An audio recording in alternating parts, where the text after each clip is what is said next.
안녕하세요, 김 부장입니다. 의외로 많은 분들이 묵시적 갱신에 대해서 좀 헷갈려 하시는데요.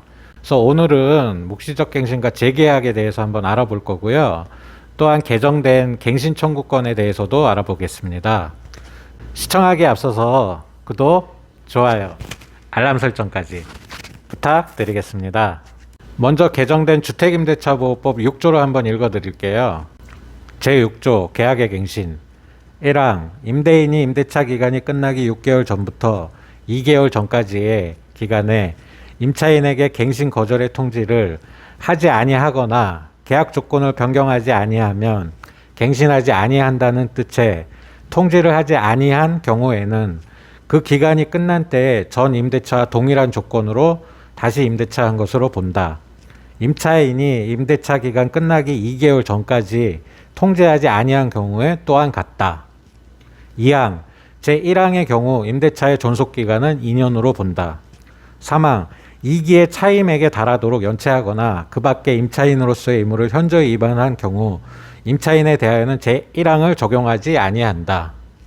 엄청 길죠? 이게 무슨 말이냐면 임대인이 계약기간 만기일로부터 최소 2개월 전까지 임차인에게 이제 계속 살 건지 아니면 이사를 갈 건지 협의를 해야 되거든요.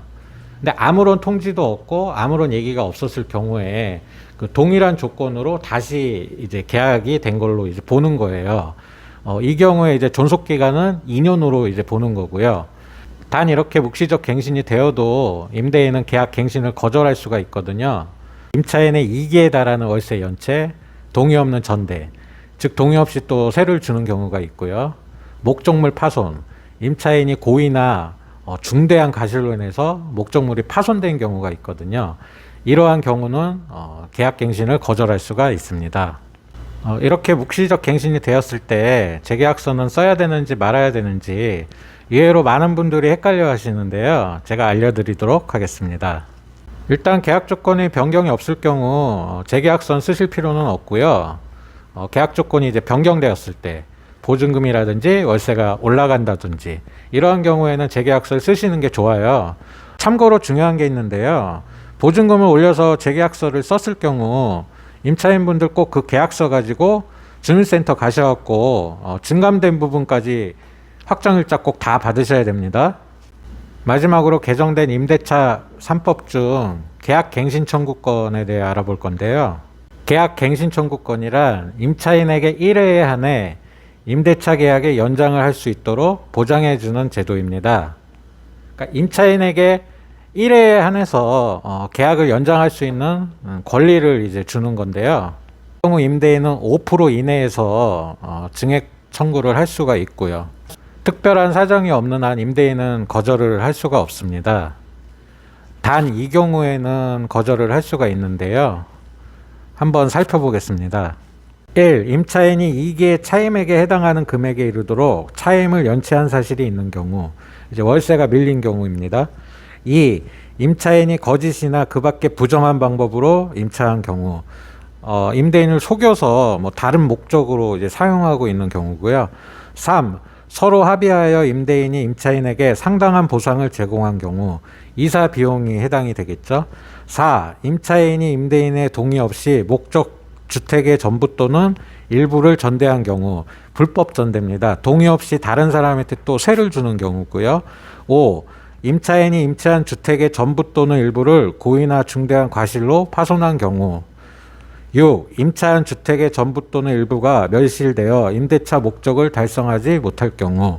7. 임대인의 다음 항목의 어느 하나에 해당하는 사유로 목적 주택의 전부 또는 대부분을 철거하거나 재건축하기 위하여 목적 주택의 점유를 회복할 필요가 있는 경우, 이 경우는 임대차 계약 체결할 당시에 미리 이제 사전 고지를 해야 됩니다. 재건축 계획이 있다거나 뭐 철거할 계획이 있다는 거를. 8. 임대인이 목적 주택에 실제 거주하려는 경우, 임대인이 이제 자기가 직접 이제 거주 목적일 경우인데 이 경우에는 임대인의 직계 존속, 직계 비속까지만 해당이 되는 겁니다.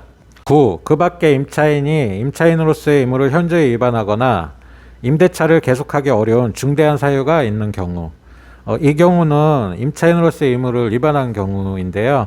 민법상으로 임차인은 수선 유지의 의무가 있습니다.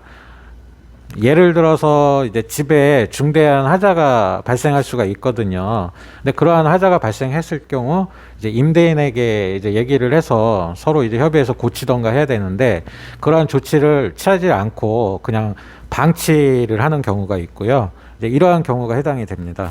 지금 제가 불러드린 이러한 사유들이 있을 경우 임대인은 계약 갱신을 거절할 수가 있습니다.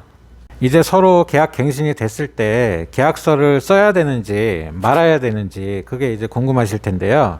보증금이나 월세의 변화가 있을 경우 임차인 입장에서는 재계약서를 쓰시는 게 훨씬 유리하시고요. 보증금이 증액된 경우 재계약서 꼭 쓰셔서 주민센터 가셔서 보증금 증액된 부분까지 확정일자 꼭 받으셔서 보호 받으시길 바랍니다. 임대인 입장에서도 재계약서를 쓰시는 게 유리한 경우가 있습니다. 계약 만기 시에 다른 계획이 있는 경우, 예를 들어서 매매라든지 전세를 월세로 전환한다든지 아니면 가족분들 중에 누가 들어와 살아야 된다든지, 이러한 경우에는 이제 재계약서를 쓰셔서 임차인과 협의해서 계약서에 꼭 명시를 하시고요. 계약 갱신 청구권 행사 여부 또한 꼭 기재를 하셔서 분쟁의 소지가 없도록 꼭 하셔야 됩니다. 주택임대사업자분들은 묵시적 갱신 또는 재계약 경우 꼭 변경신고 하셔야 됩니다. 참고로 2021년 6월 1일부터 시행되고 있는 전월세 신고제인데요. 보증금 6천만 원 초과, 월세 30만 원 초과 계약건에 대해서 신고를 하는 제도인데요. 신규 계약건이나 갱신 계약 모두 신고하셔야 됩니다. 다만 내년 5월 31일까지 1년간 계도 기간을 줬어요. 그래서 위반하더라도 뭐 벌금이나 과태료를 물지 않는다고 하니까 참고들 하시고요. 지금까지 묵시적 갱신, 재계약, 갱신 청구권에 대해서 알아봤고요. 제 영상이 도움이 되셨다면 구독, 좋아요, 알림 신청까지 부탁드리겠습니다. 오늘은 여기까지고요. 모두들 행복하고 건강한 하루 되시기를 진심으로 바라겠습니다. 할 수 있다! 할 수 있다! 할 수 있다!